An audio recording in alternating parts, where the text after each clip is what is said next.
período pré-histórico foi uma fase bem interessante da história do nosso mundo, principalmente pela fauna e criaturas que existiam nessa época. Sim, era praticamente uma criatura, pô. Você ia ver, tinha uma preguiça gigante, lagartos enormes, carnívoros, insetos gigantes, era um negócio extremamente absurdo. E infelizmente não existem tantos filmes e séries que retratam esse momento histórico do nosso mundo, principalmente de forma séria, mas separando um em específico, uma relíquia que poucos conhecem, mas os que conhecem sabem que é muito bom. O assunto de hoje, a série Primal. Primal é uma série animada lançada no ano de 2019 e criada por Genndy Tartakovsky, que é nada mais nada menos que o criador de Samurai Jack e Laboratório de Dexter. Daí você já pode ver que a série já não é qualquer coisa. E para quem é fã do Tartakovsky, você já pode ter uma ideia do que esperar em Primal. Mas dando um breve spoiler, aqui você vai ver sangue, brutalidade, cena foda e alguns momentos de terror. A história da série é basicamente as aventuras de Spear e Fang. Spear é um homem das cavernas que é praticamente o Kratos. Tudo que aparece no caminho dele, ele mata. Macaco, lagarto, dinossauro, ele mata. Já Fang é uma tiranossauro casca grossa, que não abaixa a cabeça pra ninguém. Ambos compartilham um trauma em comum. Uma família de carnotauros, arrombadossauros, acabaram matando suas famílias. E após os dois se unirem para matar essa família de arrombadossauros, eles decidem seguir viagem juntos. Uma coisa que eu acho muito foda em Primal são os diálogos filosóficos. É incrível como o Genndy Tartakovsky fez diálogos tão bons em uma série de homens das cavernas e dinossauros, pô. Vou deixar um trecho a seguir.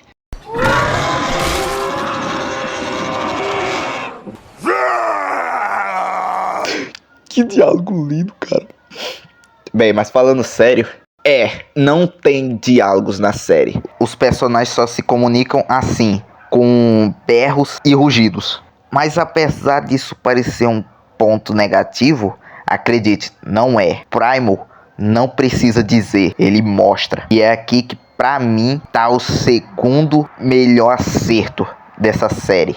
O visual. É incrível como o Primal consegue te passar exatamente o sentimento que os personagens estão sentindo sem nenhum diálogo. A Fang, que é um tiranossauro que não tem expressões humanas, você consegue saber exatamente o que ela está sentindo nas cenas. É incrível. Você sabe quando o personagem está feliz, você sabe quando o personagem está triste, você sabe quando o personagem está com raiva. É incrível. E isso sem diálogos. Primal não precisa de diálogos. Ele te passa pelo visual. E isso não prejudicou os personagens em nada.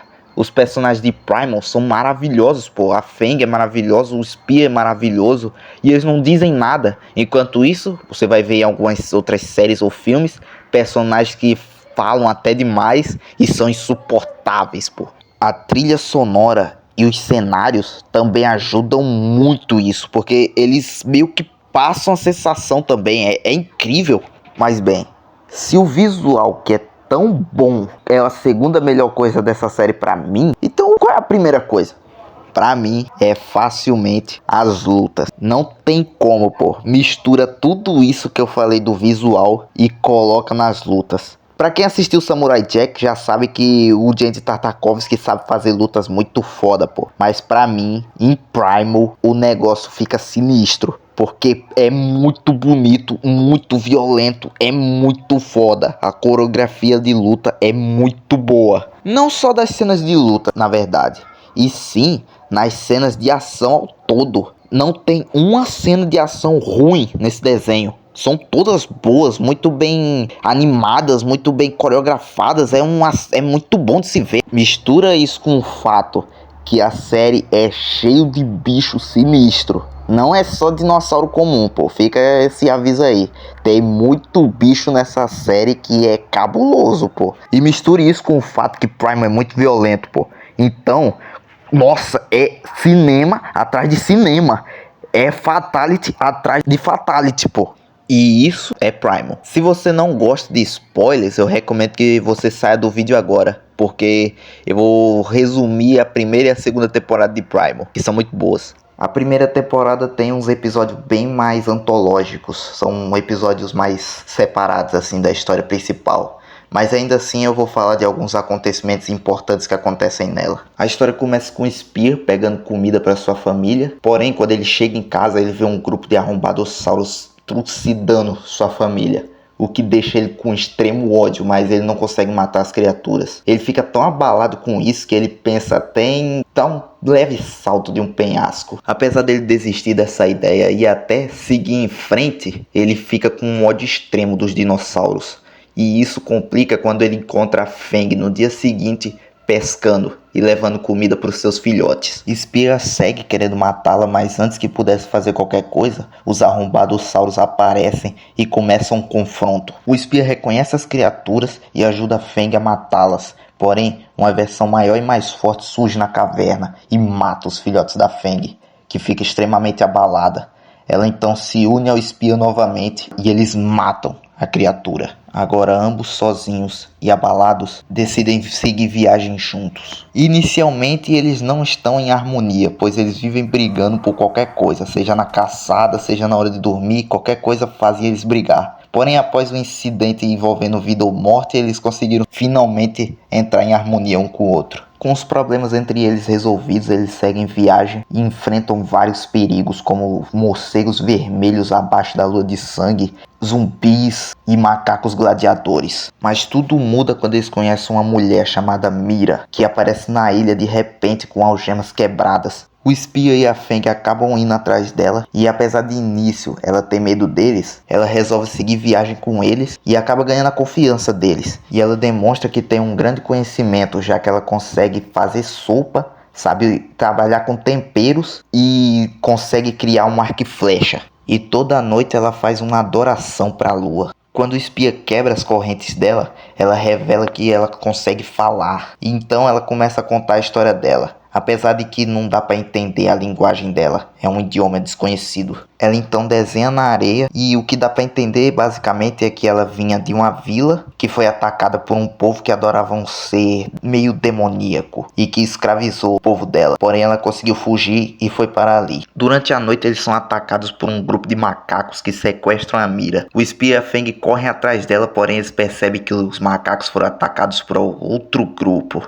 Um grupo que usa arco e flecha. O Spear escuta os gritos da Mira e quando ele chega numa praia, ele vê um barco com o símbolo de um escorpião. O mesmo símbolo que a Mira tinha na cabeça. E assim acaba a primeira temporada. A segunda temporada então começa com o Spear e a Feng criando uma jangada improvisada e cruzando o oceano, sobrevivendo por dias da melhor forma que eles conseguem, até que eles são atacados por um megalodono, uma grande tempestade, e quando finalmente conseguem matar a criatura, eles dois são engolidos pela tempestade e acabam se separando. Eles acabam acordando numa ilha. A Feng, que acabou chegando primeiro, vaga pela floresta e acaba encontrando um dinossauro macho, aparentemente da mesma espécie que ela, enquanto Spear, que chegou mais atrasado, acaba sendo levado por um grupo de humanos. O Spear acaba acordando numa espécie de vila escocesa pré-histórica. Ele acaba causando uma confusão com o povo de lá,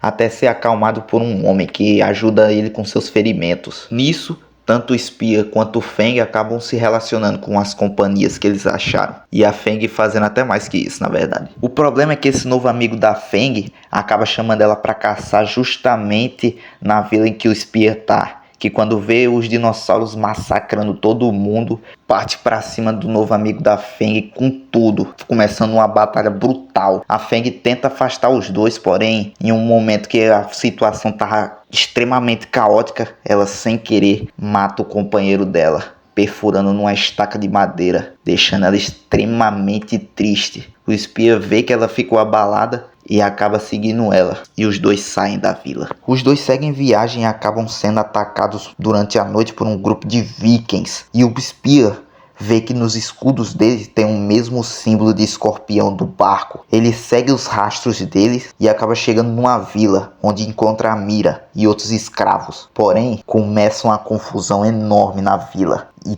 todo mundo sai pra lutar, literalmente todo mundo. É mulher, é velho, é homem, é bebê, é criança. É uma galera contra o espia e a Feng. Eles dois até tentam fugir, mas não dá. É muita gente e eles acabam matando todo mundo. Pra vocês terem uma ideia, foi tão brutal que apenas 2 pessoas sobreviveram dessa vila. E é justamente porque elas não estavam na vila. Elas chegaram após todo o caos e o espia e a Feng terem ido embora. Esses 2 sobreviventes dessa vila são Fadria e Eldar. Aparentemente a família principal dessa vila. E eles fazem uma homenagem para todo mundo que morreu.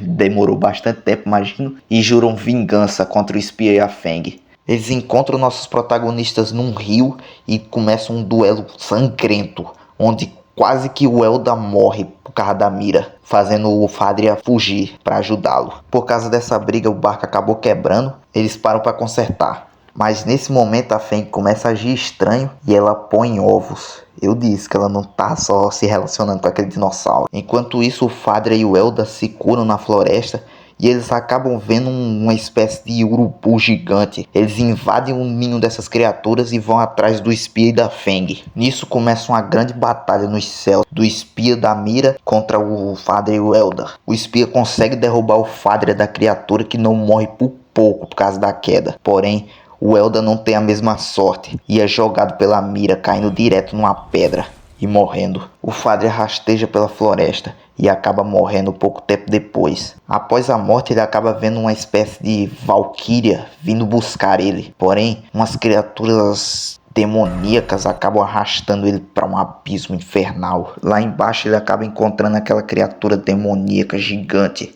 que oferece um pacto a ele. Ele então, almejando vingança, aceita, se tornando um grande titã de fogo. Enquanto isso, nossos heróis finalmente conseguem consertar o barco e saem em viagem novamente, dessa vez para o mar. Porém, no meio da viagem, eles acabam sendo atacados por uma gigantesca fortaleza marítima egípcia. Agora é um fato, esse desenho não é tão pré-histórico assim como eu deixei a entender no início. Mas bem, eles são atacados por soldados egípcios que tentam invadir o barco, mas eles conseguem se livrar bem deles. Até que de repente aparece um homem enorme, um colosso. Ele é tão forte que ele bate de frente com a Feng no mano a mano. No meio da confusão, ele destrói um dos ovos da Feng, aí junta a galera em cima dele para tentar parar ele, mas eles não percebem que mais soldados egípcios entraram junto com a líder e roubaram os ovos da Feng. Ela usa eles como reféns e prende nossos heróis. Nisso, eles descobrem que o colosso que atacou eles é um prisioneiro também. Eles ficam presos por um tempo até que de repente os soldados egípcios pegam eles e transportam para outro barco menor que ficava naquela fortaleza. Eles continuam navegando até que de repente começa a ter uma chuva de flechas no lado de fora do barco. Quando eles saem do barco, eles veem uma guerra acontecendo entre os egípcios e outra civilização, que eu não sei dizer exatamente qual seria. O espia e a Feng se envolvem no conflito e acabam vencendo a guerra. O rei da cidade é morto, os recursos são roubados e a cidade é deixada para ser consumida pelo fogo. E assim foi a rotina de espia e Feng por um bom tempo. Eles entravam em várias cidades e destruíam tudo, roubando seus recursos e depois sendo jogados em suas celas de novo. Até que um dia o espia consegue fugir. Ele tenta pedir a ajuda do colosso, mas ele não sai de sua cela, mesmo quando ela está aberta. O espia então navega pela fortaleza e acaba encontrando a Mira, que tinha se tornado uma dançarina da rainha. O espia acaba causando uma confusão, ele consegue pegar os ovos e libertar a Mira. Porém, quando eles estão fugindo, os ovos acabam se chocando. A Feng ouve o som dos filhotes, foge da cela e começa um caos no barco. Porém, eles acabam sendo cercados. O Colosso, quando finalmente decide sair da sua cela para tentar se rebelar também, a rainha pega sua filha e ameaça matá-la na frente do Colosso, fazendo ele desistir na hora. eles acabam sendo presos novamente. E como castigo, a rainha obriga o Colosso a executar eles. Porém, ele não consegue e ele se rebela contra ela, fazendo o caos se iniciar de novo. O Colosso consegue salvar sua filha da rainha e a Feng consegue seus filhotes de volta. Os nossos protagonistas então fogem da fortaleza e caem num dos barcos que ficava rodeando ela, enquanto o Colosso descia até o fundo da fortaleza e descobria que os habitantes da sua vila ainda estavam vivos, mas agora eram escravos e forçados a mover a fortaleza pelo mar. O Colosso liberta eles e numa rebelião sinistra eles matam a rainha. Agora, Espia, Feng e Mira finalmente livres, eles seguem viagem novamente e chegam na vila natal da Mira. Porém, enquanto isso,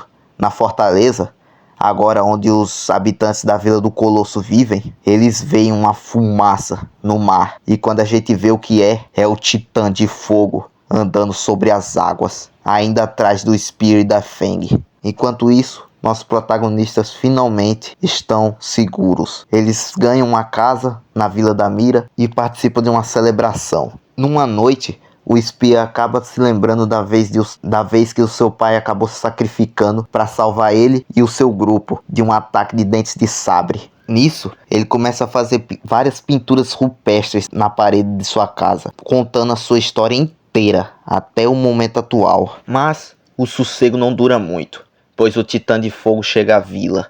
O espia e a Feng tentam enfrentar ele, mas ele é muito forte. Então, o espia, vendo o Titã de Fogo atacando sua companheira, ele resolve fazer algo impensável. Ele se sacrifica por ela. Ele se joga na criatura, onde é queimado vivo, e os dois caem em penhasco abaixo, onde no fim o espia fica totalmente carbonizado e o Titã de Fogo é arrastado de volta para o abismo do inferno. O espia conseguiu sobreviver, mas não por muito tempo. Então a Feng fica extremamente abalada com a perda de seu companheiro, enquanto a Mira acaba fazendo uma última massagem no seu companheiro.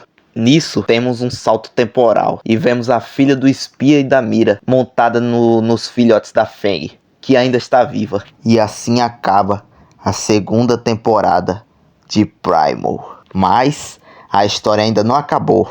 A terceira temporada lança esse fim de semana. Não sei quando é que eu vou postar esse vídeo. A ideia é postar antes, mas o prazo tá meio apertado aqui. Mas eu estou bem ansioso para ver como é que essa história vai continuar e para ver como o Spear voltou.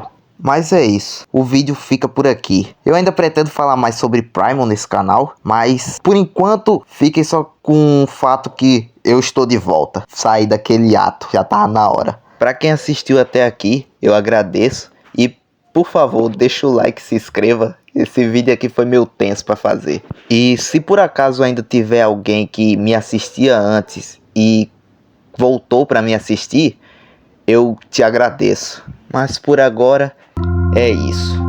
Eu vou ficando nessa. Falou!